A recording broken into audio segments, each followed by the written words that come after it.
rescata, se reactiva, se regenera una ciudad para hacerla más segura, más accesible e inclusiva.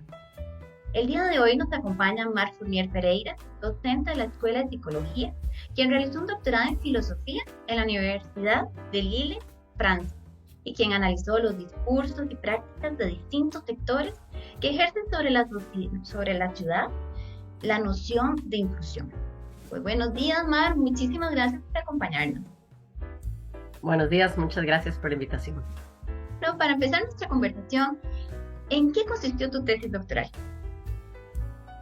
Bueno, yo realicé una tesis que llevaba por título Biopolítica, Imaginarios y Tensiones en el Espacio Urbano, un subtítulo que decía Una crítica colonial a los discursos de inclusión en la ciudad de San José, y que lo que buscaba era, frente a este discurso de inclusión que Costa Rica sostiene, que un poco es lo que también se utiliza como para posicionarse internacionalmente, como un país inclusivo, como el país más inclusivo de la región. Yo, a raíz de una serie de experiencias, de trabajo y de activismo que he venido desarrollando, sobre todo con mujeres y personas trans en la ciudad de San José, comencé a preguntarme, bueno, estos discursos que suenan muy bonito y que sin duda pues generan condiciones mejores para mucha gente,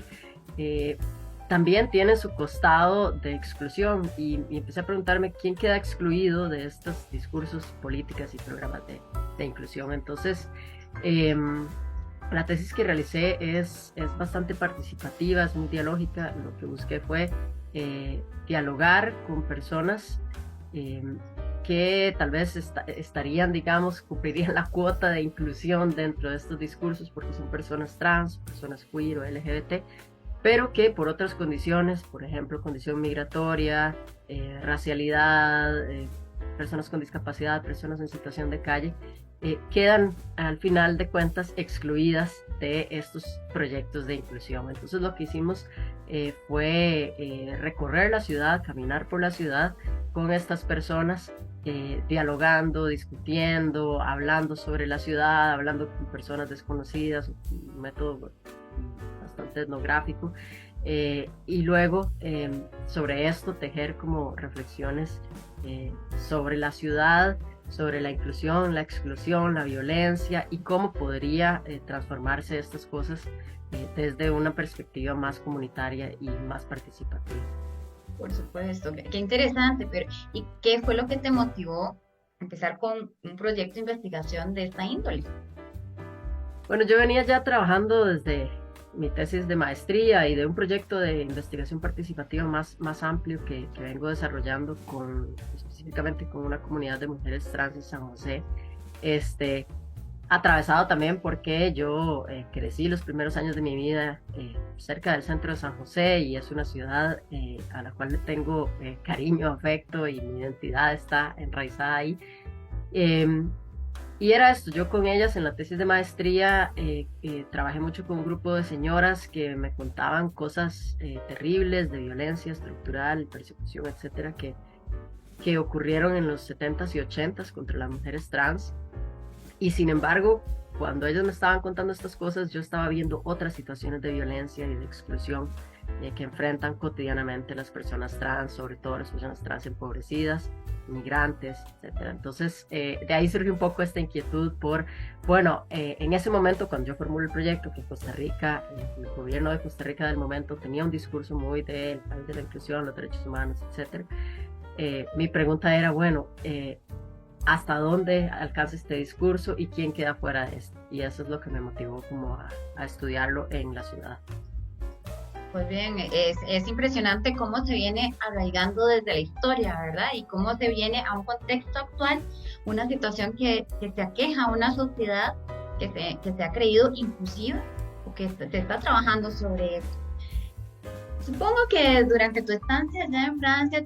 tuviste retos culturales, personales, profesionales, que tal vez nos quisieras comentar. Sí, claro. Creo que el choque cultural es inevitable cuando uno se va a otro lugar, especialmente a otro lugar con otra lengua, que yo me fui para allá creyendo que hablaba francés para darme cuenta que no hablaba francés y que la gente no me entendía y pasé mucho tiempo en silencio, mucho tiempo escuchando y sin posibilidad de expresarme, de contestar, de participar y eso es algo pues difícil de sobrellevar. También hay una serie de particularidades de la experiencia de emigrar siendo una persona trans que, que creo que yo no tenía en cuenta y nada me preparó para esto. Cosas como que en cuestiones como mi cambio de nombre que sucedió en medio de mi doctorado estando allá y cómo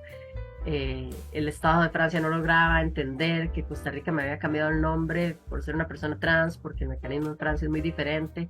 Y entonces esto me trajo una serie de complicaciones, por ejemplo, pasar varios meses sin lograr asegurarme y mandar los papeles una y otra vez e ir a 10.000 oficinas y que no hubiese forma. Entonces, bueno, sí fueron como experiencias difíciles, retos, digamos, que me costó un poco ahí resolver, pero creo que el más grande de todos definitivamente fue la pandemia, el que me haya tocado la pandemia allá, en un país donde hubo un confinamiento total, un encierro total, donde podíamos salir una vez al día a 1 kilómetro a la redonda a hacer ejercicio, en un microapartamento donde estábamos 3 personas, la policía, el ejército controlando las calles, drones por las calles, vigilando que la gente no saliera. Realmente es un contexto que yo nunca había vivido y nunca pensé que iba a llegar a vivir, pues porque tal vez a veces damos como un poco por sentado lo que significa que en este país no haya un ejército como tal, digamos, y no haya una cultura militar, que no quiere decir que no haya fuerzas policiales, armadas y demás, pero digamos es diferente porque aquí no se pudo imponer un toque de queda, un confinamiento que implicara que las personas no podían circular caminando, mientras que allá esto fue totalmente, fue de la noche a la mañana y fue totalmente... como natural, orgánico. Sí, y en ese sentido, también allá a la gente le costaba mucho entender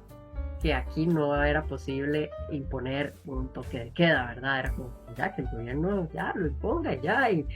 y verdad, no, es difícil, creo, y yo lo hablaba mucho con mi director de tesis, y él estaba como anonadado de pensar que esto se traduce en la cotidianidad de una situación de emergencia y de crisis en algo como esta diferencia. Entonces, bueno, sí, fue una experiencia que fue muy dura, muy difícil, que creo que me marcó de muchas maneras, pero bueno, que logré sobrevivirla, logramos regresar y aquí estamos.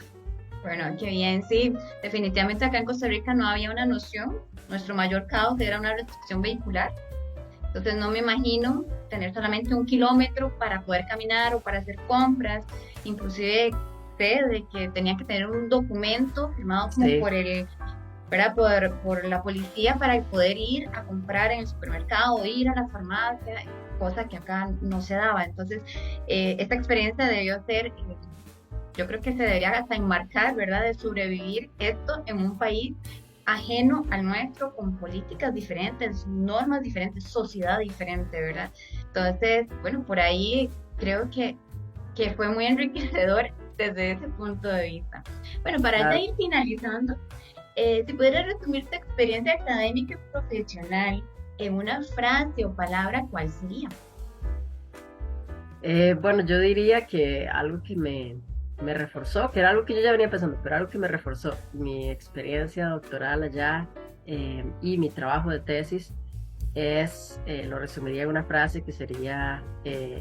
necesitamos una academia que trabaje e investigue con la gente y no solo sobre la gente. Estoy de acuerdo con vos en ese sentido de que la investigación no puede quedar solamente en el papel, sino que tenemos que salir a las calles a ver qué es lo que está sucediendo realmente, qué es lo que piensan las personas, cómo podemos trabajar y dar una mejor sociedad en busca de una equidad, de una igualdad, de la no discriminación, en donde todos tenemos derechos y deberes que se deberían de cumplir. Ese sería el ideal y pues comparto con vos pues esa frase. Y bueno, así llegamos al final de esta emisión, no sin antes agradecer a Mar por compartir con nosotros todas estas vivencias. Y bueno, los invitamos a acompañarnos en el siguiente programa con una más de nuestras voces de la diáspora. Adiós. Muchas gracias.